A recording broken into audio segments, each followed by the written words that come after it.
Morning. Right, I'll just get the headphones on.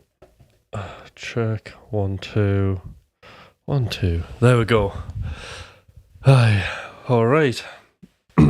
Morning, Pete. How you doing? I'm well. Waking up. Hi, Kevin.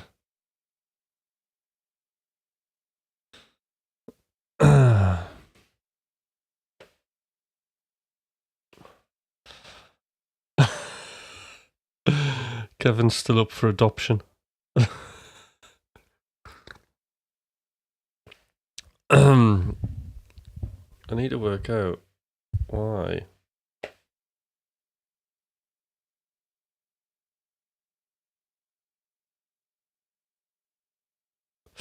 Yeah, but you know.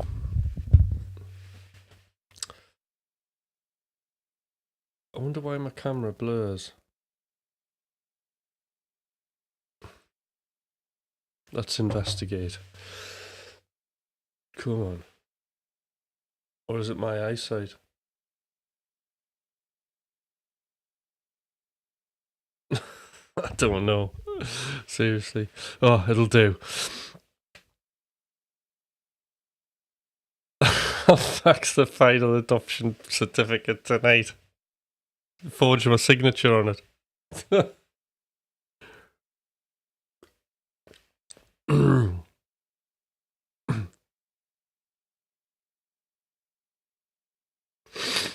Yes, right. So what are we doing today? Today we are... I'll tell you what these headphones sound... Everything sounds weird and wrong today, right?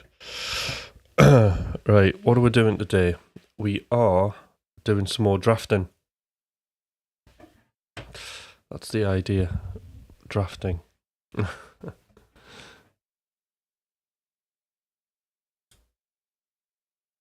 Except I need to know why my camera's blurred.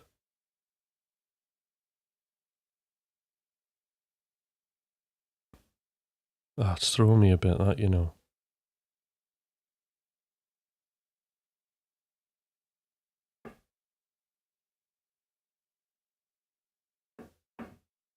One second.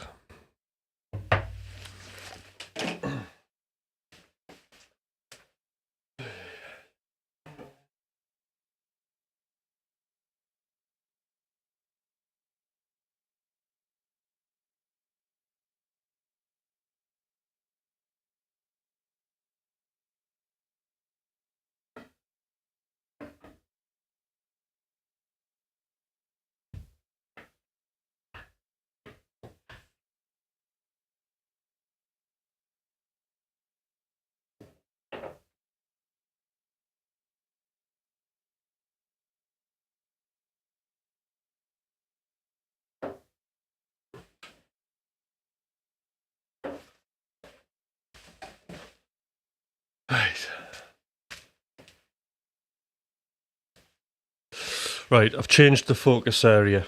That's what I've done. That seems to be a bit better. Right, so... yeah, we're doing some drafting today. I'm trying to think what I've got to say about drafting. Oh, it's cleaning going on now. It's all chaos this morning. I'll get my thoughts together. I'm waking up. Yeah, so drafting. I think there's about 6 tracks in there. And I think 2 of them have been drafted. And we've got another 3 to go. So we're going to have to get our... I'm going to have to get my skates on, as you'd say, and get these others done. So I haven't done any listening, so we'll be doing the direct listening in this session, which is always interesting for you guys, I think. It will be the tension release direct listen we'll do. So if you want to like practice this along with me, it might be a good idea. So Kevin's doing it. Pete, if you want to do it, you can do it. All we're doing is basically the way this works is, so direct listening, as you know, we can get very distracted and judgmental when we're listening to our music, yeah. And what direct listening allows us to do is separate us from our thoughts, okay, so we can absorb as much music as we possibly can. So there's a number of ways that we can do this, right? So one of the ways, like basic direct listening, is to just feel like, do something sensory, so feeling like the pressure of your bum on the seat and your feet on the floor, right? And focusing on your breathing, for example. And then it's like meditation. Any distracting thoughts that come in, you just let them go, okay? I mean, the worst case scenario would be that I've been given everybody is like I would direct listen to like a piece of music, and then I would start listening to the snare drum, and then I would start thinking about what I was going to do to the snare drum as the track's playing. And I meant to be listening to all the music, not just the snare, but then I would start getting on board with my thoughts and then planning what I was going to do to this one instrument. Well, that's not listening to the music, is it? It's just focusing on one very small part that's probably quite insignificant to the whole thing. So direct listening is just getting our attention back to the music. So that would be a basic one. There's the global focus one where, again, you feel the pressure of your bum sitting on the seat, your feet on the floor, you keep a tall, wide posture, and you extend your peripheral vision as far as you possibly can, and you focus on maintaining that position through the direct listening. Another one is actually just listening to one element in the mix and playing it. The one that I really, really like is this one. So we'll have tension and release in music. So this is ideal for when we're doing a drafting session, because what we want to do is we want to find out exactly how much tension and release is already there, okay? So what we do is we get pen and paper, and then as the tension gets high, the pen goes high, and as it gets low on the paper, and you draw this like little graph thing as you go along. But it's a great way to stay engaged, that drawing thing and focusing on the music. It really helps. And I don't think I ever get distracted with any of the thoughts. But that's why direct listening is fundamentally important. It's because when it's your own music, we are our worst critics, aren't we? And a lot of the things we think just aren't realistic to what we need to be doing with our music. So we need to focus in on what the actual music is telling us to do, and then not what our ego or self-one is telling us to do. It's two entirely different things. All right, Des, hello, how you doing? Who else is here? Did someone else come in here? Did I see?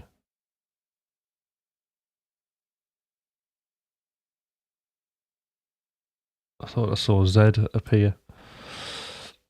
All right, Des, we're just about to do a direct listen. So yeah, the tension and release thing, and then what we can do is we can do a session, and then you can then do another tension and release map, and then you can kind of compare the two things, see where you are at. But I think the thing about the direct listening and then coming up and then having some sort of a plan is also really, really quite important as well. Because a lot of the times, we'll just fire up the door and go crashing into a project without a plan, and then just work on the things that are, sometimes irrelevant, that don't even give us the most leverage. And I mean, this is definitely apparent when we get later on down the line to mixing, when it's the release phase anyway. And we're doing mixing, it's very, very common for people to go for the smaller jobs and avoid the bigger ones that are going to give them the most leverage, because, well, for a number of reasons. Like if you do a smaller one, it's easier, but has less impact.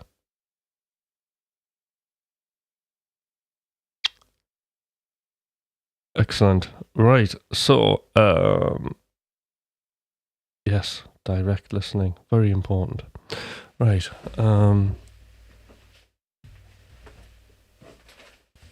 Okay, pen. I need a new journal. It's a journal. full of really bad free write. Look at the state of that writing. Honestly, I know what it says, but that's what a splurge should look like, sound like. It should sound like my writing. That's like, you're looking at no judgment of quality there. Awful, isn't it? Right, okay, so I've got that. Move that out of the way, put that there. Hit this button. No, I don't need to hit that button because I'm not doing that. Oh, yes, I am. Yeah, right. It's one of those mornings. There we go. Oh, and we've got to load the track up. Right, track. Red and blue.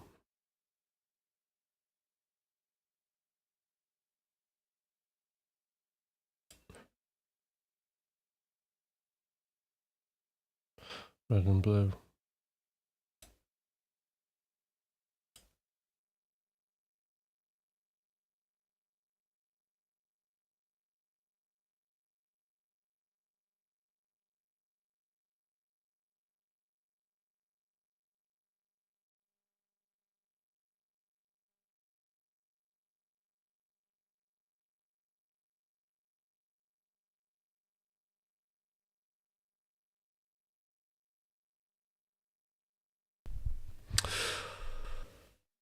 Oh, and we're back. Right, hold on, is that my... Oh, no, it's not an alarm.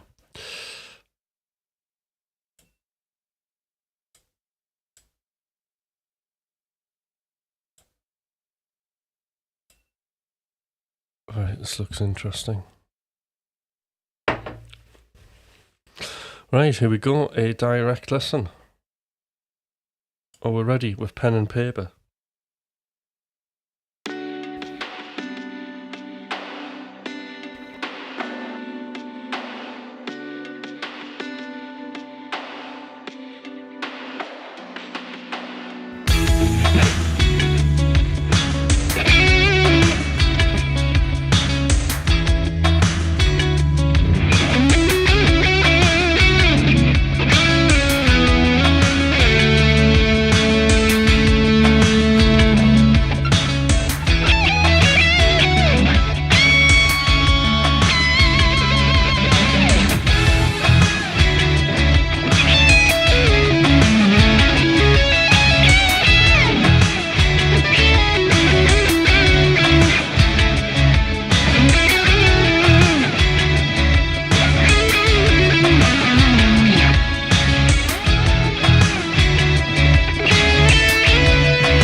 All right, I've done it. Okay. Hello, Graham. How you doing? All right, we've got a question coming in. Have you looked into new Ableton features on Ableton 12?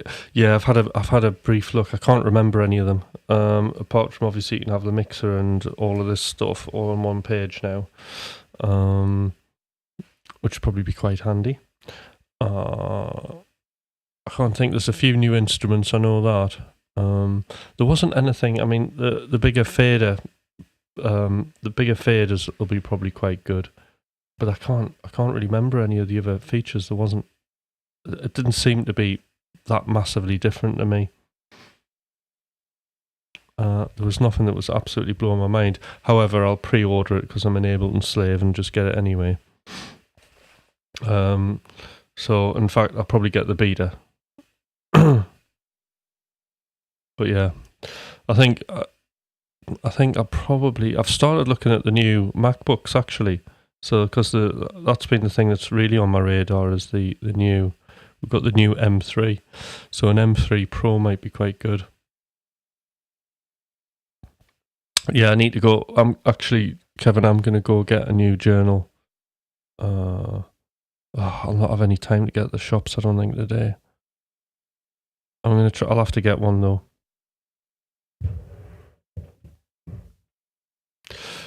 Yeah. So I think, yeah, Pete. I think I'll do the upgrade because obviously it's going to run. It's going to be more. It'll probably run more efficient, but yeah, new computer M3 MacBook or beasts, yeah. And again, I'm an Apple slave, so that'll be the next thing. Because honestly, I don't want to screw.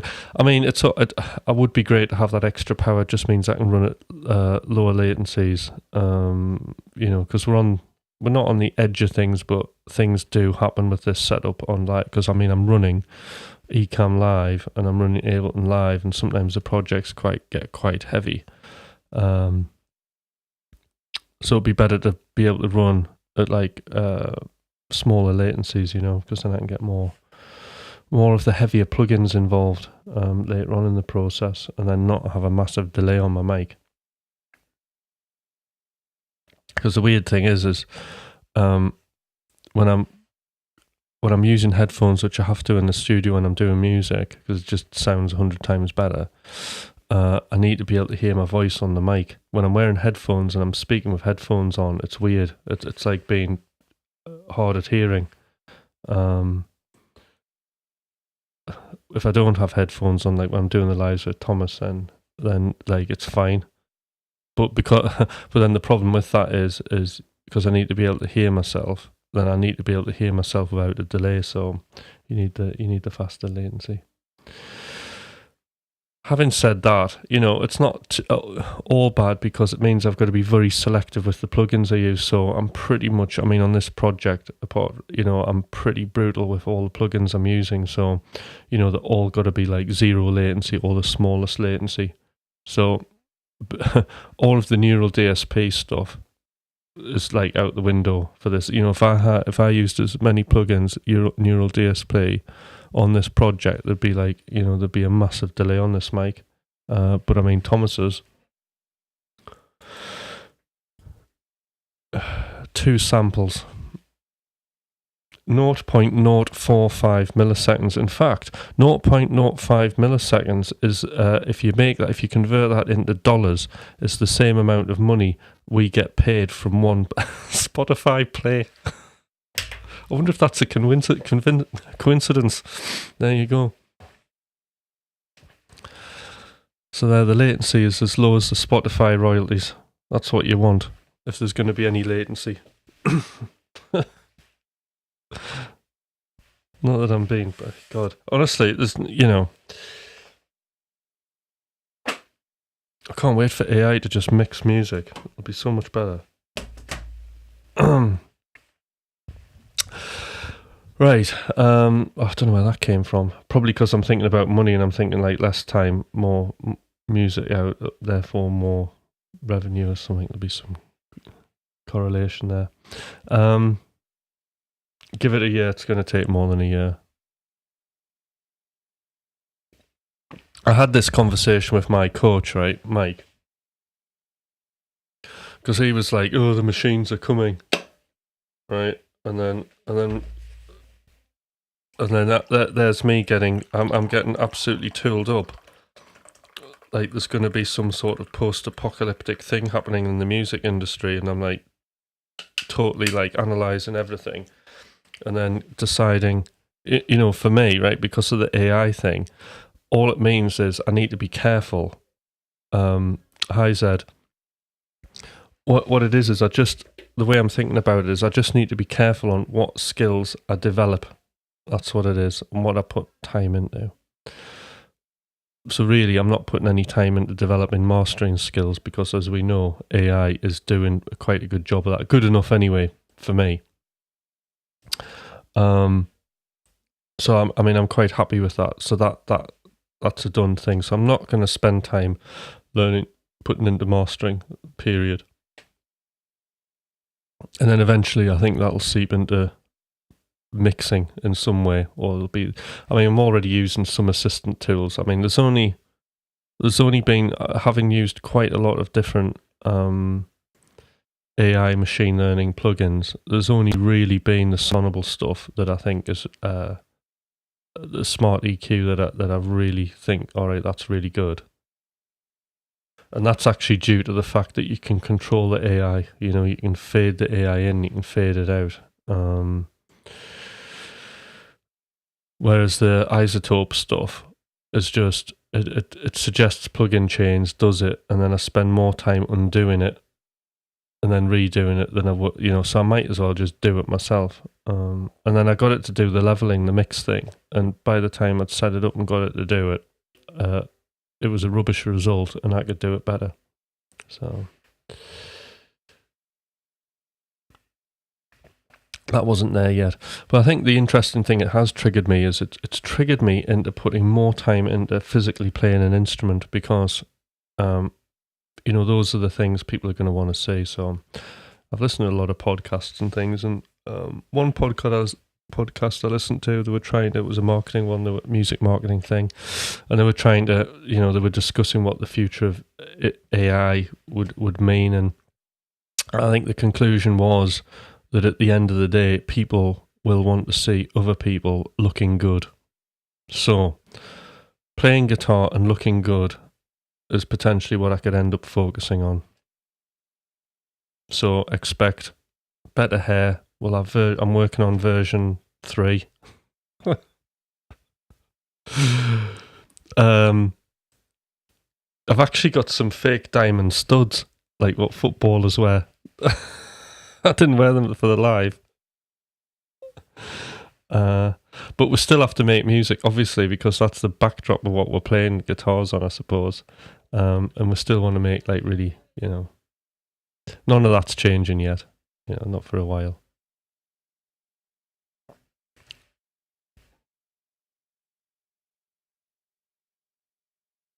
Yeah, thank you, Pete. Right, I find in fact the same with isotope plugins. I put all the beginning and get the idea of what it sounds like, and then take everything off and mix the project properly. Yeah, that you say, so just do it.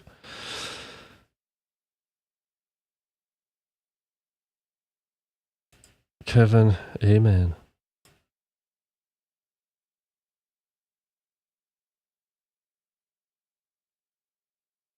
Yeah, best hair. Thank you. Right, so we've done the direct listening. Right now.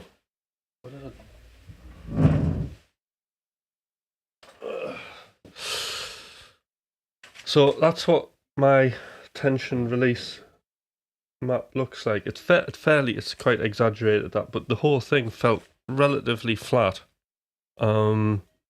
I think what was interesting is, like, when there was release, it doesn't release straight away. It kind of fades off, even though there's nothing really fading in there. But I did notice, like, small amounts of tension release within the sections, so that's quite good. So I think one of the things we've got to do is, there's a bit of a structure change we need to do. So it's already 4 minutes long. Oh, no, not that button. This one, right? Okay. Probably need to get this where I can see it. Right, there we go. Right, okay.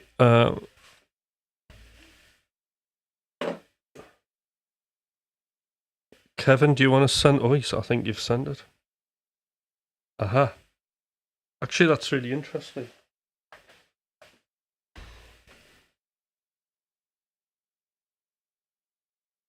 Yeah, it's quite.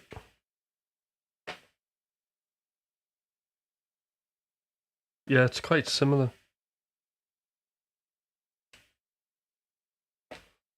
So I quite like the way yours are quite detailed, Kevin. I think that's quite good. So I put a little bit of that in mine, but they are very similar.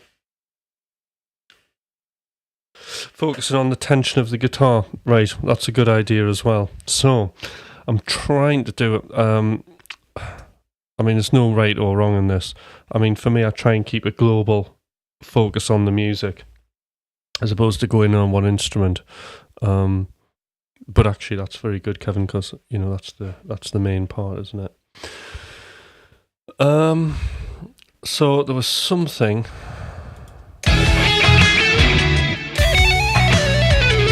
I don't think I need to go back to that.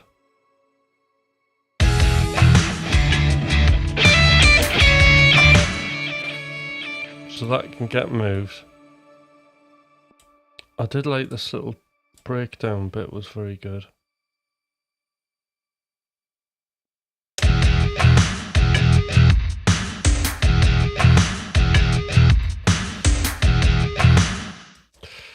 I think, oh yeah, there was some filter with that.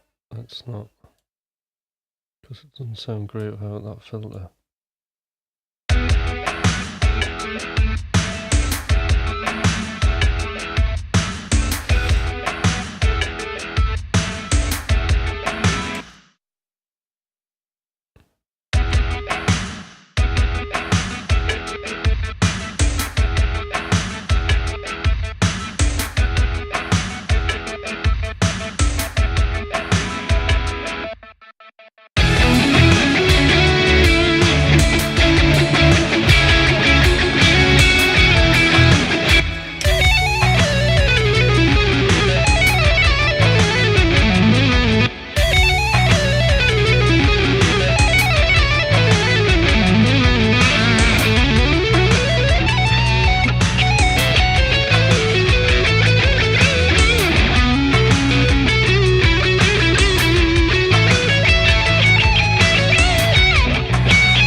Yeah, so I need to take that out.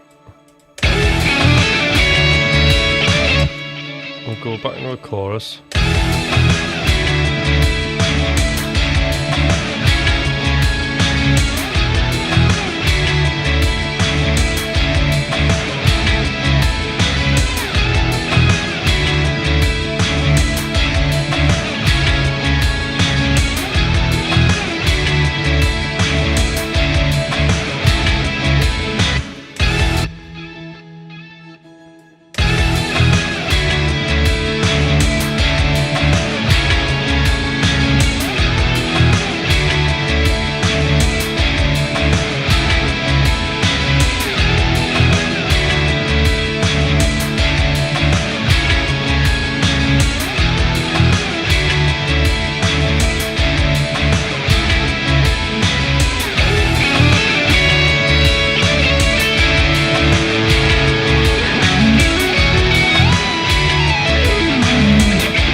So that's kind of helped that a bit.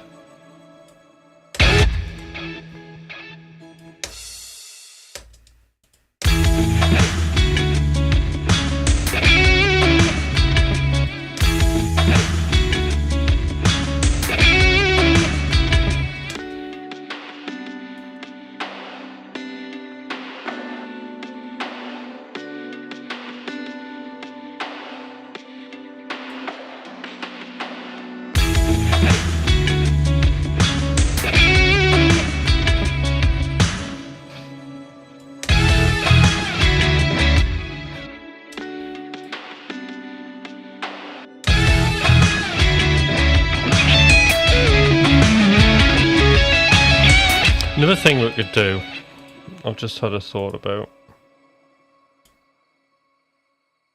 I don't think this will work, mind, but let's give it a go.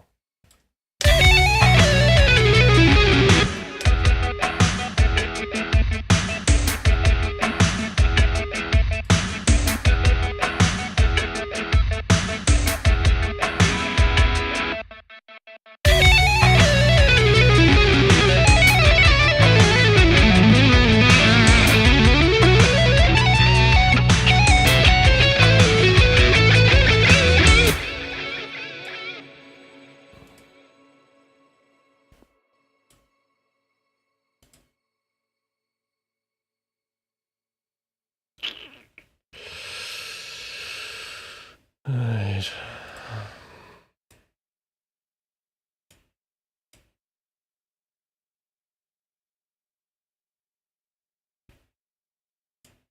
What if I did this?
Quite like that.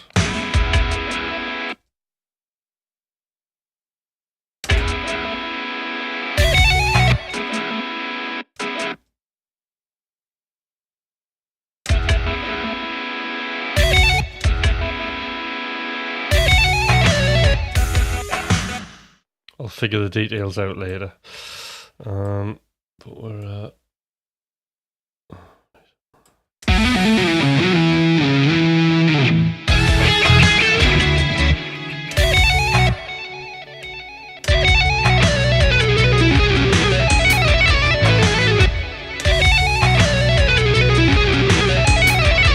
See, that doesn't work either.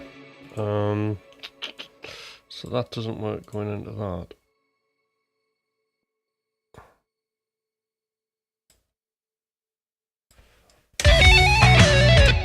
That could work.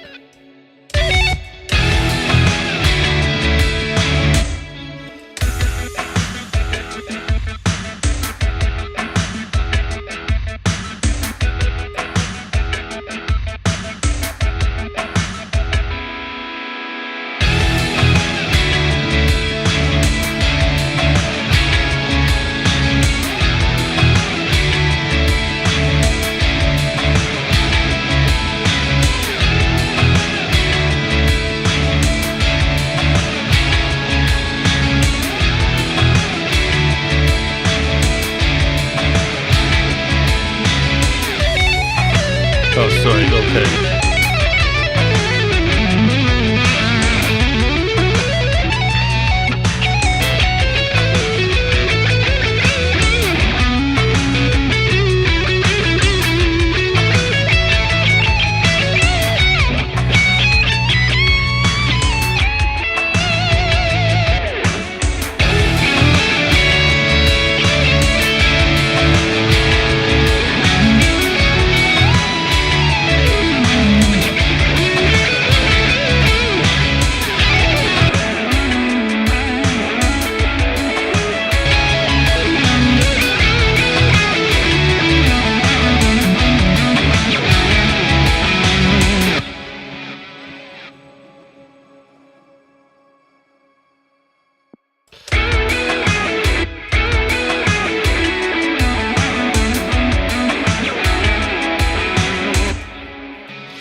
Just stick these in for now.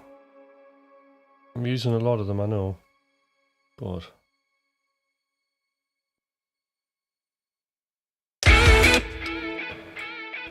I'll change things up in a bit.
Right, hold on, let me think. Where do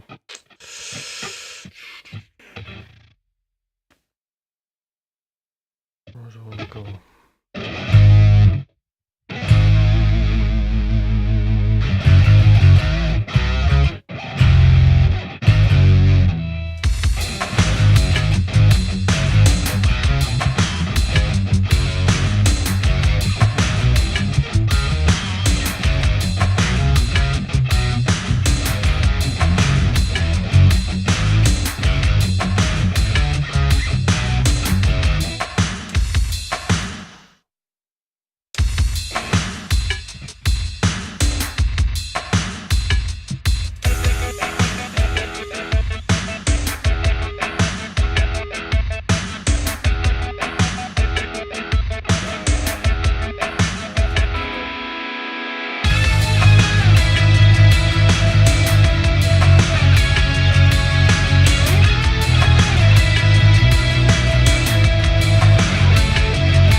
Right.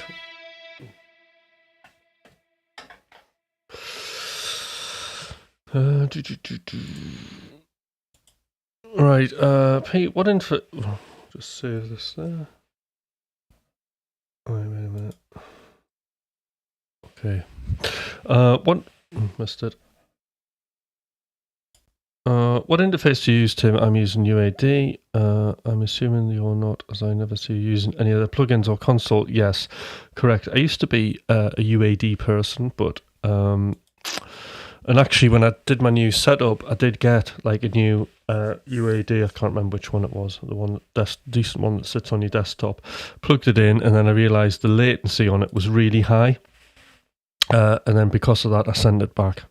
And then I went for something that doesn't have like plugins. Because the thing is, the UAD is stuck with using their plugins. So I didn't want to. I didn't want to use their guitar stuff. I wanted to use like other things. So what I needed was a really fast interface that didn't have any of that. So that's why I went for the PreSonus, because it's just they focus on speed. So that's why I picked that. But UAD is good, and I used UAD for years and years. But then it's it's more hardware to upgrade and stuff like that, and I just software.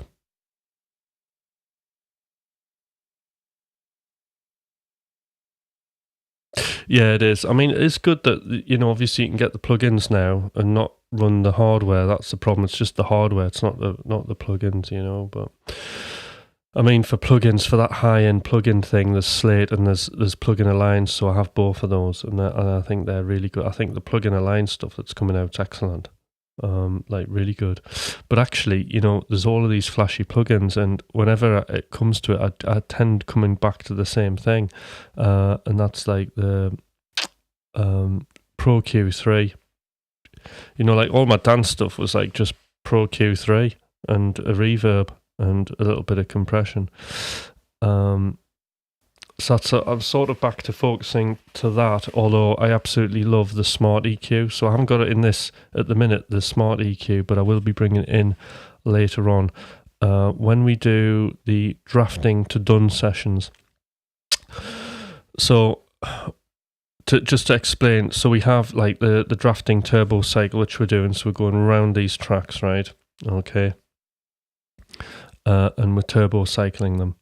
And then once we get to a point where we think, right, there's kind of can't think of anything else to do on this draft. It's kind of there. The purpose of the music is being served. We do have a beginning, middle, and end, and we think we're getting up to the bit where we've got enough parts possibly to make a decision, and we're thinking, right, well, we're going to put it in the done. We'll put it in the done column and then leave it sitting there for a week, and then when we come back to it, we'll make the release decision. This is the thing, because when we go into done, you don't do anything. You don't mix, you don't do anything in done. Done is just a place where you hold music to make a decision on. The same as splurging. Like splurge is a decision. You make a decision to splurge, and when you've splurged, that's it. There's nothing more to do with it. It just sits there. When you do more with it, that's when you do your discovery session, because that's the investigation on the idea. Done's a similar thing. It's an area where we don't do any physical like processing on the music. It's just sitting there waiting for us to make a decision on whether we're going to release it or not. Because, as I always say, there's no point in taking this music further and then recording all the detailed parts and all that kind of stuff and going into that extra level if we're just not going to release it. It doesn't mean it's bad music. It just means it's not what you're into at the minute. So therefore it can go in the sketchbook. It's not rubbish. It's the sketchbook's an excellent resource if you ever need to use it. It's helped me out a few times. But well, actually, it's massively helped me out. Like Dreamstream, for example, there's like 200 odd tracks, and there's another that many again to be released if I ever get around to it. Just sitting there. So you can, if you clock the time that was spent doing these sessions, all right, but, there was the splurging, and then because I'm only, in all honesty, I'm only working on this when you guys are here. All right. So think about the time I'm waffling on, talking about crap and what have you, and then I'm doing an hour's music. So you're talking like 4 hours music a week spent on this, maybe a bit more. All right. So in a day and a half, all right, I've got like more than half an album that's written. I mean, that's pretty good, isn't it? And I honestly think, I mean, this is why, I'm developing my coaching program and stuff like that, is because we're all busy, right? We've all got to do things, not so much me, but, I have other agendas I have to fulfill. But we all have things in life that, like, isn't related to our creative purpose that we have to turn up and do, okay? But we've all got 4 hours a week to do something we love doing, haven't we? Quit the television, quit something else, and you're there if you're really, really busy. But come on, with the training, we can all be doing this. I'm talking to the world here, not you guys. I'm sure you lot are like absolutely productive geniuses. But yes, I mean, even if you do feel, like hard up against it and, you're on here and you're wondering, there's time. There is time to do things.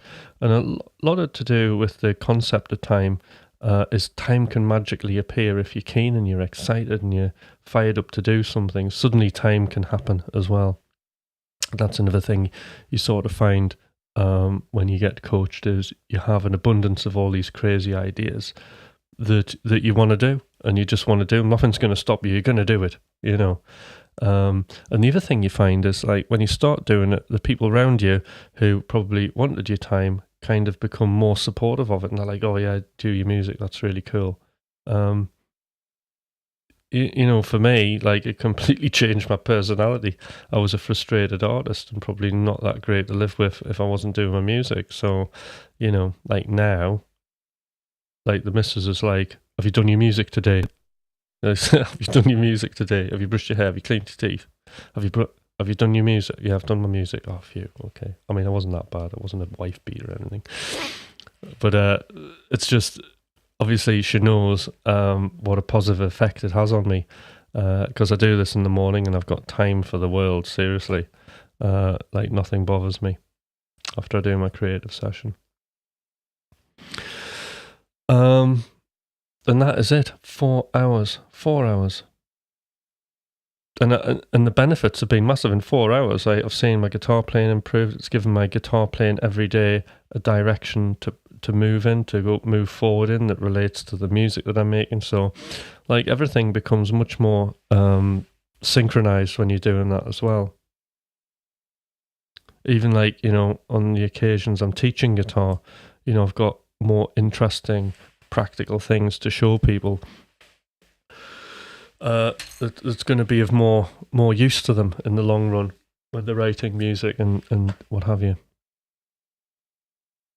So 4 hours, that's all it takes. So the interesting thing that I'm really no, seriously, she'll see a difference. Like, you just, I mean, I could say guarantee it, but nothing's guaranteed in life. But there will be, you'll be, you're fired up, and then it all kind of becomes like not fired up, and then music making becomes your life and just part of it, and it fits in beautifully,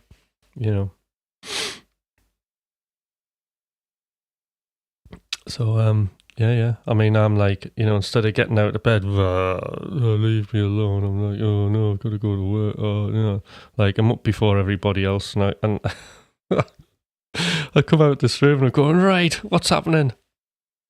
Loving the world.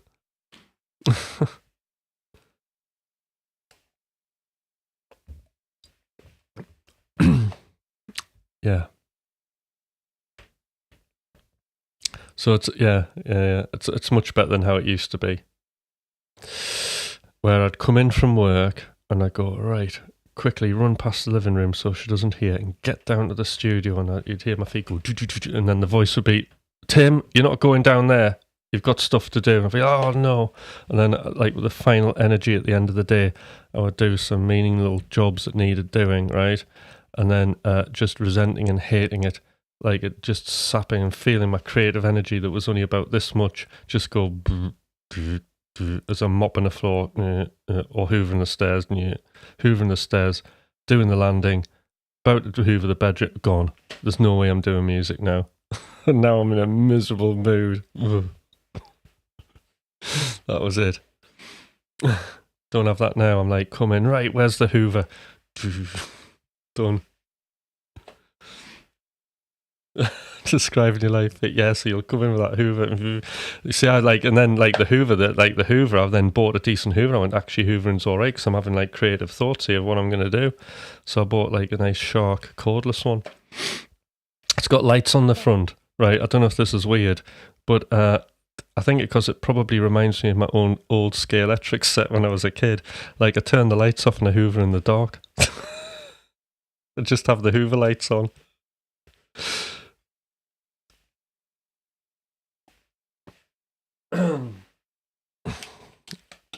So yes, but and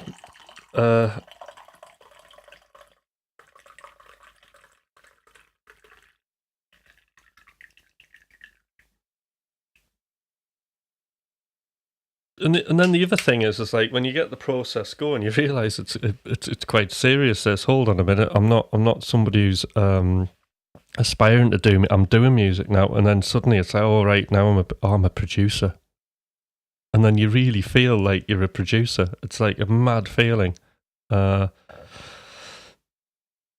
it becomes a very real thing. You're in the same. The people you're looking at Instagram and all these other stuff, you're in the same game as them, and it's a wonderful feeling. It's great. But of course, there's still all the creative trouble and strife that you go through. I mean, like with the coaching and the machine. I mean, it takes away the unnecessary pain, but it doesn't take away all the pain. We still feel a bit of the creative, But that's part of the journey. If we didn't feel that, there wouldn't be the excitement there, would there? So, one thing that's never ever cured is uncertainty, but we embrace that.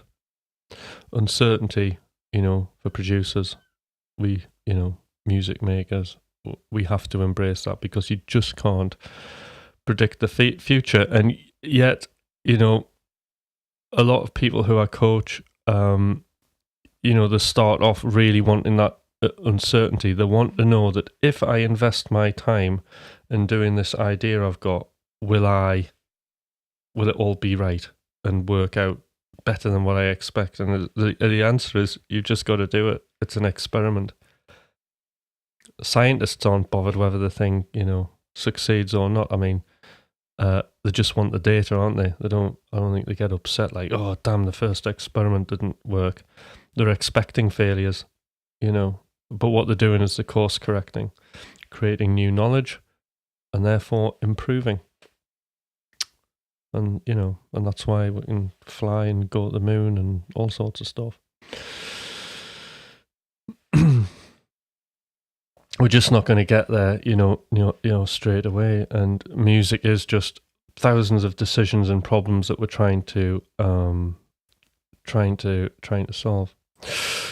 But by doing this by writing music that's more guitar-led, I've created a huge amount of problems for myself. And luckily, I'm really feeling how this machine's helping me, to keep me balanced. Although we're going to have to do 2 drafting sessions tomorrow, because I want to have them done for Friday. They never went to the moon, Des, right? Yeah. Do you think? Whether they did or not, I might pretend that they did. So has nobody been on the moon?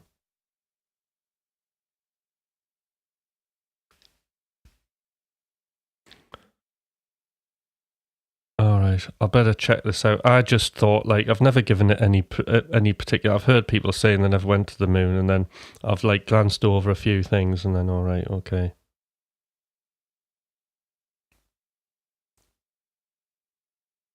Right, okay.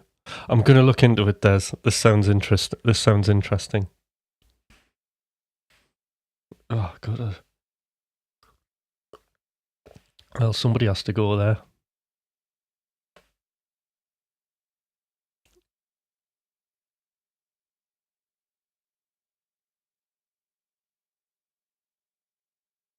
Sorry, I'm just thinking. Okay, we didn't go to the moon, but we made a rocket that didn't crash through winds, problems, and opportunities. Right, yeah. I mean, obviously, I could imagine, Cold War times, race to the moon. They're going to do that, aren't they? It's a Cold War, so if they can't do it, they're going to fake it, aren't they?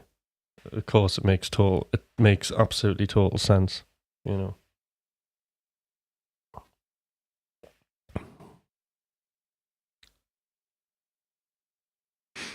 Mad. Very cool. So what was I saying? Yeah. So the other thing, the thing with the machine, which I'm really interested in, and I think this is probably because I'm wanting certainty, is that we've got, when we leave, after we've done the drafting, we've gone, right, I can't draft anymore. Like, I don't know what's going on with this bit of music, right? So either we know and we think, right, I want to move it forward into done, okay, or we don't, or we're not sure. So what we do is we move it into done anyway, right? And the reason we do that is because there is a pre-done game or process, whatever you want to call it.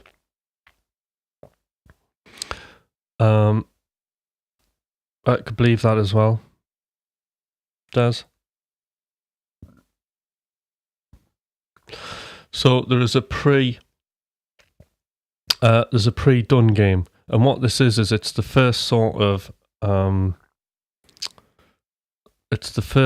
part of a mix. All right. So I'm really interested in this. So what we'll end up doing is we'll do like turbo pre-drafting, pre-done, going into done exercises. Not exercises, games, right? Which are all designed around mixing and making everything a level playing field. So the things will go into done, and then what I'm going to do is to make sure, because what the idea behind this is, so all of your tracks, say even if you're working on an album, everything that you're going to listen to through this process will be on an equal playing field. Okay, so you'll view them the same. There'll be nothing particularly disadvantaged through the mixing, but they're all going to have the same sort of sound. So I'll be doing that, and then I'll run everything through as a batch through AI mastering as well. And then what I'll do is that anybody who's interested in then hearing that part where we're just in done, not finished, if you send me an email, I'll send you a Dropbox link to those rough ideas so you can hear, so we can review. I'm not saying it's going to be this, so you can review the consistency at least of the ideas. So there we go. But I've never really sort of experimented with trying it to this level on something that's basically normally all of my parts are together, and I'm not going to go back and re-record or anything. They're kind of there. It's just really the final stage of the mixing when I get to release. In this case, in release is going to be absolutely gutting these tracks and redoing everything. So I'm really fascinated about that. I'm also interested to see how much time it takes. So there's gonna, but the other good thing about that is there'll be a lot of planning, okay, in terms of like how I operate and release in the process. So you'll be able to see all that detailed list making and planning that goes on. So it'll be a bit of a military operation, I think, at that point.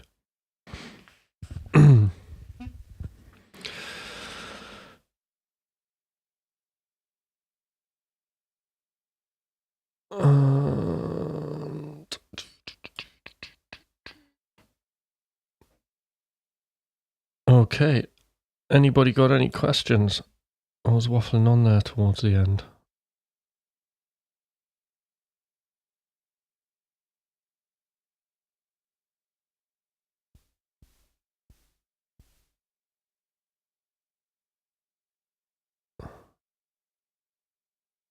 But yes, I'm looking forward to recording the guitars. One thing I am missing though with the morning sessions is like not playing guitar. Like I think I've got to try and build in some sort of guitar splurgy thing as well, because I do feel I haven't done any this week, I don't think, or very little. Oh no, I did one on Monday, didn't I? Because like getting up in the morning and like playing really early under pressure is like really good. I think it does. Like I think it's like one of the things that really sort of improves my playing, and it certainly gives me a good idea of where I am. With things, just getting up cold and playing without being warmed up. It's like that's the worst case scenario, isn't it?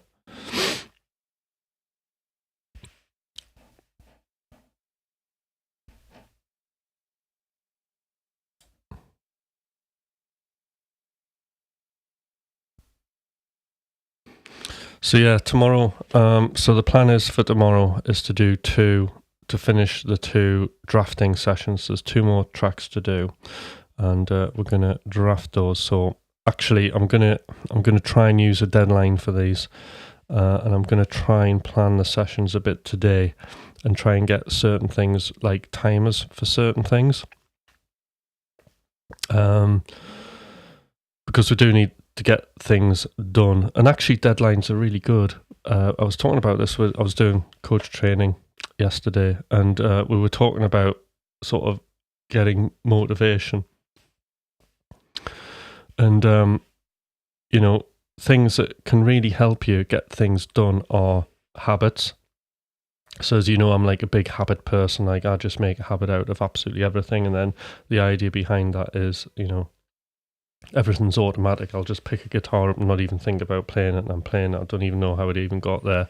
Like these morning sessions, I kind of get up and do the morning session. But then we also have things like scheduling an event, so you're accountable for something. So it might be a gig you're working towards, so you have to have things done for then. But also, interestingly enough, I'll use scheduling to reinforce my habit making. So because like I'm doing these live sessions, what it does is it kind of it holds me accountable to you guys, you see. So I've got to do what I've got to do what I'm preaching in front of everybody, like most days of the week. I mean, that's been a really sort of interesting thing to do. But basically, by scheduling, I'm reinforcing my habits, so it's even more locked on. And it was something I needed to do because I was, for years and years, I was getting up in the morning and then it started to get quite patchy. And I was losing motivation. So I needed to do something new and different to like get me back in the game, and like live streaming was the thing. It just took me ages to kind of get round to it. But I'm so glad that I did. And then the other thing is just a deadline. So, I mean, for me, because I'm here, I'm scheduling an event, I've got a habit, and I'm using a deadline tomorrow. So it's, I want to do that.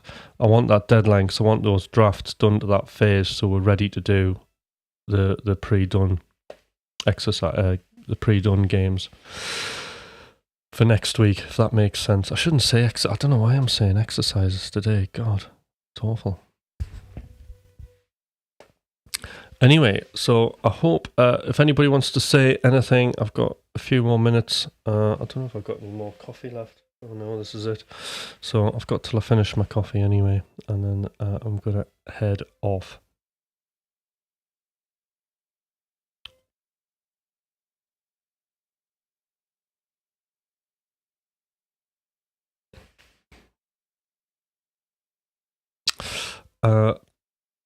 Pete, oh, that's amazing, Tim. I'm sure I speak for all of us when I say that I'm bloody glad that you're streaming regularly.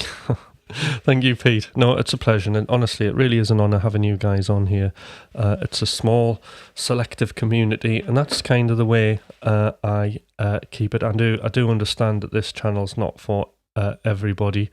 It's not like you can come on here and say, Tim, stop what you're doing. Can you play Enter Sandman on guitar?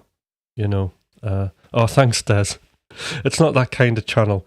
This is the sort of, well, it's a couple of, you can treat it in a couple of ways. So some people might want it, for the insights, which is why really we're here, isn't it? But then again, I do think that maybe, if you've got this on your TV, and you switch the sound off, maybe it's like a bit of performance art, maybe contemporary art. And then you could put a little like sign next to your television, like a piece of artwork in a gallery, and call it "Man Struggling in Studio." The modern struggles of the musician. Oh, that's good, Des. No, that's excellent, and I think it's really important that people see the struggle, what actually happens, for the average musician. I'm not saying I'm amazing or anything. I'm just somebody who's got like a system in place, and I run with it. I do, because when we're scrolling through Instagram, it can be quite intimidating. That there's all these guitarists and they're living their lives and they're doing the thing that I was saying, looking good, right?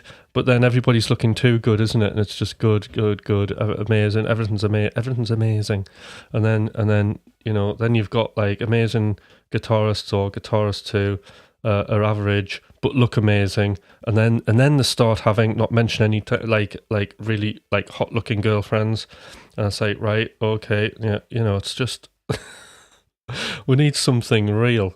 It's not really like that life, is it? They can't possibly live like that 24/7. It would exhaust me. It would do my head in. I'd feel like a prisoner. Like you need the rough and smooth. So like sometimes, you come in your studio and you're not feeling inspired. Then what happens? How do you get over it? What does it look like? Well, you can tune in and you might see that happen here. Too polished. And that's what's wrong with the world. It's like everybody's wanting perfection, aren't they? And I feel like sort of like, I've got a teenage daughter, and I feel that kind of perfection pressure on her and her friends. It's all like the makeup and the hair. They want that, and it's all, and that's not what real life's like. It's just, you just got to be yourself, haven't you?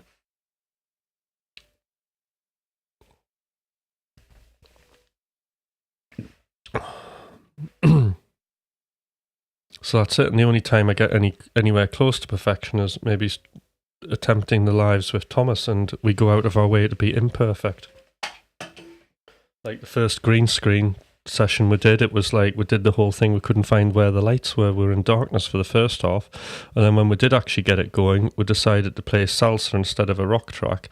And then after we did that, when he came in, he realised that his foot switch was changing my presets, and my foot switch was changing his, and then it was just absolutely chaos.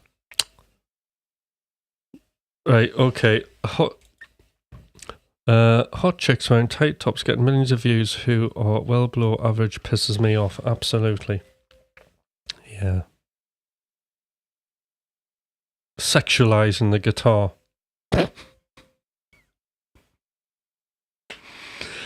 Oh dear.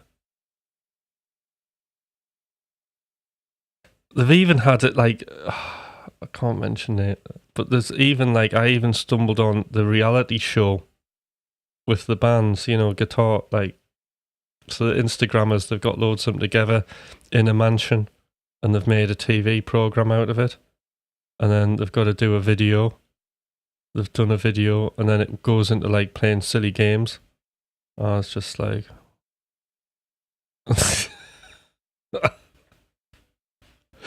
it's just absolutely mental. I would never go on anything like that. Could you imagine? Well, it would be quite funny. Could you imagine like me and Thomas on the equivalent of the guitar Big Brother?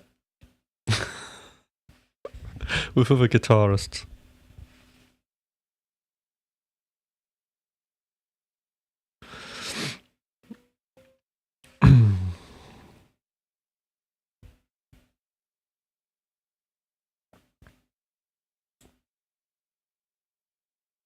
Actually, it sounds like a good idea, doesn't it?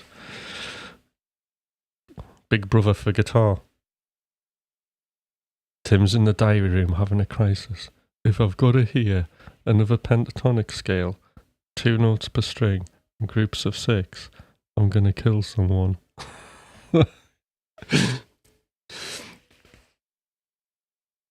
Thomas would probably kill. Yeah. He'd just go loose.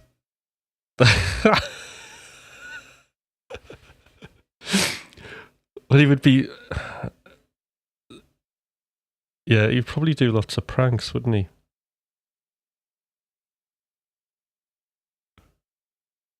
Would have to electrify the jacuzzi.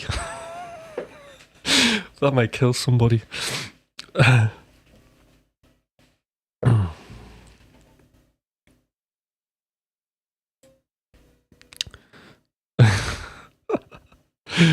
Anyway, brilliant. So tomorrow, as I said, we're going to do 2 drafting sessions. So I will plan those, and we're going to hit the ground running really fast. And I'll see you all tomorrow morning. All right then. Bye.